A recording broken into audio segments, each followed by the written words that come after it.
Yeah, so if your phone battery has been draining faster since you updated to the new iOS, you are not in this alone. I will show you the exact settings you should change to improve the battery life immediately after updating to the new iOS. Yeah, so go to the settings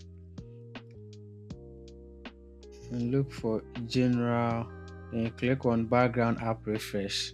So many apps constantly refresh in the background while you are not using it, so make sure you turn most of them off, and keep messaging and banking apps to stay updated with your finance and maybe notifications. The second one is the location services, so just click on settings, go to privacy and security. You click on location services and you put most of the apps to while using. Yeah, so what some apps are tracking your location all the time and it drains your battery, so set most of them to while using and turn off always unnecessary. Yeah, because most of the time these apps are using your battery the most. Yeah, so the next one is the display settings. So you go to the settings side and you choose display and brightness.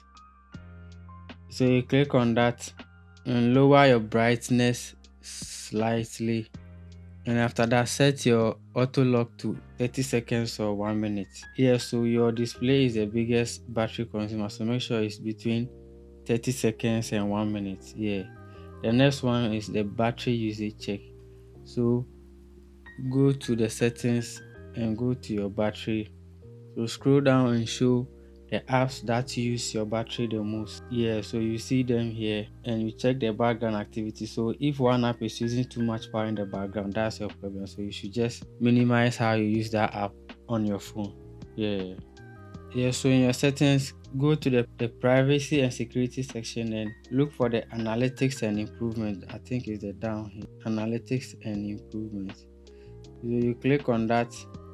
You don't need to send any data to Apple if your battery is your priority. So make sure if this is turned on, you turn it off and it will save most of your battery. So do these settings and let's see if your battery health still decreases or not. So if this help you, subscribe for more iPhone tips, and I post particular iPhone tips like this every week on this channel.